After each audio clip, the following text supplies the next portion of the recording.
All right, everybody. So we have a half acre of raw land behind me here that we are going to look at today, see if we can figure out about where some property lines are and see what kind of stuff is hidden in here and take some notes and get a better idea of what we're dealing with here.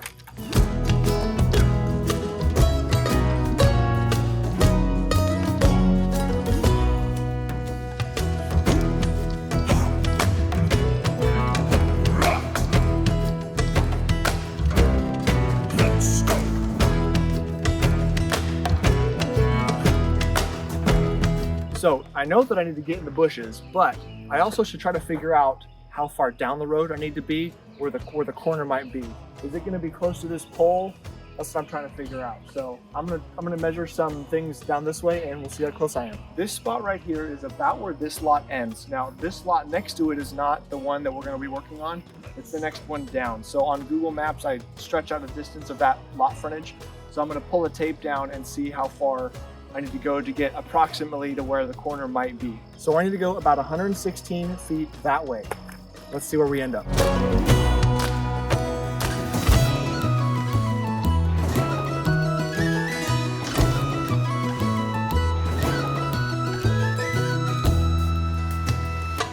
So it's looking like it might be somewhere right in this corner. Let's see if I can find it.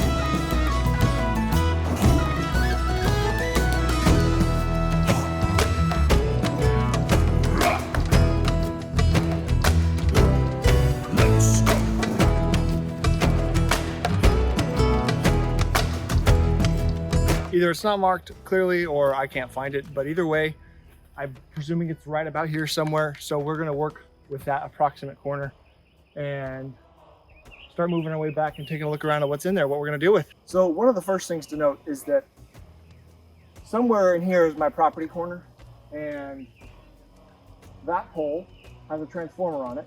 And I just talked to a power guy who just happened to be here, and he said that's a great place to just stub up pipe for pulling power into the lot. So it's nice to know that I'm only gonna have to come off of this pole. I'm not gonna have to pay for a whole other pole to be installed farther in the lot. The lot's only like 160 feet deep or so. So that's pretty cool. Power's right there. I'm not gonna have any crazy complications. So another thing worth noting is there's a communications line about 30 feet up the pole that's not at the top, that's running back to that pole that's knocked down over there. The lot we're working with is going to stop maybe somewhere in here, so that probably won't be a problem. If I have communications, it's probably going to come off the same pole the power does. So theoretically not my issue. It's going to be for that lot down there, but it's something to be aware of that it might pose a problem. It might not be an active line anyway, but it's good to know that there is a downed pole over there that is close. So hopefully it's not an issue. So I happen to know the front of this lot's about 120 feet. So I'm gonna go ahead and pull that on a tape and get an idea of about where the other corner is gonna be, so I know where I am in the woods.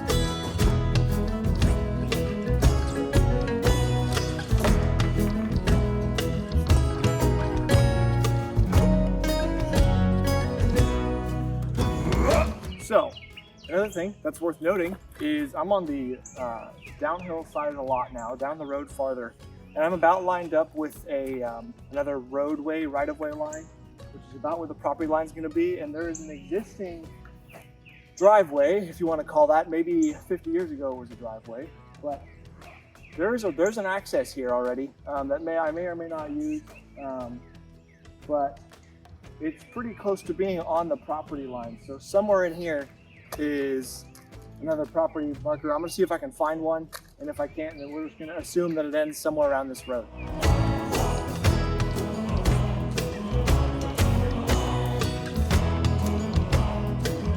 Okay, so we are down that driveway just a little bit. It looks like it's a possibility that the driveway went off to that direction towards the property we're working on. At some point, there's a whole bunch of water flowing down this way that's got to be dealt with. There's going to be some water struggles on the property a little bit, but it's nothing that can't be overcome. So on this side, there's some definitely old abandoned structure that's fallen down. So it's safe to presume that's on that property, and we're not going to be dealing with that. But there's definitely some clearing in this direction. We'll go ahead and follow it and see what happens. Something else to think about is there is an abundance of 4-inch to 12-inch pine trees that just go straight up, totally clear. So there's potentially some good sawmill wood in here that needs to be maybe harvested, maybe left. At the very least, some good treehouse trees, and at the best, maybe some money. So money that can be put back into making this place awesome. So we shall see, but we're gonna take note of those things. So a critical thing of importance behind the lot in one of the corners is a riverbed that I am sure fills up when it's storming and raining.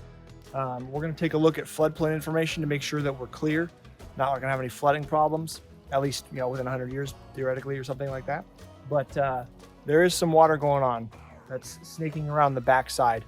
So we just wanna be aware of what we're dealing with and what we might have to run into. So that's back here. So right now, we're standing in about the rear right corner of the lot. It's mostly rectangular with a chunk missing out of the rear right corner for that river I was telling you about.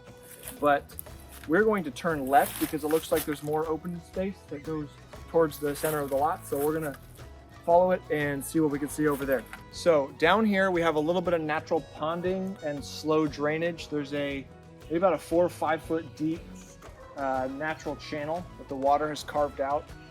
We're about maybe 30 feet back into the property from where the lot line might be. So this is something that's going to need another culvert. We might need 2 culverts here, one up at the road and one further into the property to deal with this. It ponds quite a bit down farther, so we might want to see what kind of downstream stuff we could do to improve the flow to get this water to not stand here and maybe get it to dump back in the river. So we also have a dead tree. It's pretty rotten out, pretty chewed up, pecked up, eaten by termites. It stops about 20 feet up. So that will need to go. But there are at least 3, 4, maybe 5, like 14, 16, almost 20-inch oak trees in here that are really nice. That'll provide some good shade. So we're gonna try to keep some of the bigger stuff, but obviously not the dead stuff. So that's one more thing. And the rear left corner of this lot is mostly small little trees and some kind of brush stuff that just needs to be cleaned up and pulled out. Some kind of a grass going on in here too. It's kind of like a little bit of a meadowy feel back there.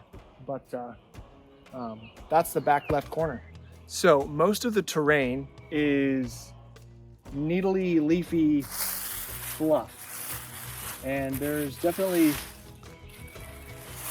dirt below it and some good earthworms, but I'm gonna have to do a lot of raking and scraping and getting all this stuff off of here because there's been nothing but dead leaves accumulating in needles for a while. But lots of organic material to get off the top throughout the whole lot for sure. So there's also this oak tree that is dead. If you look and follow it all the way up, it's just a big old stick at the top.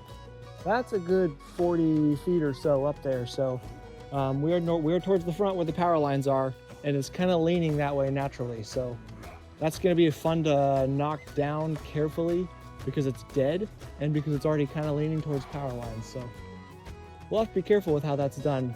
Possibly some ropes and extra anchors and stuff. We'll see. So these little blue flags in here are actually buried water line markers. That's what they read.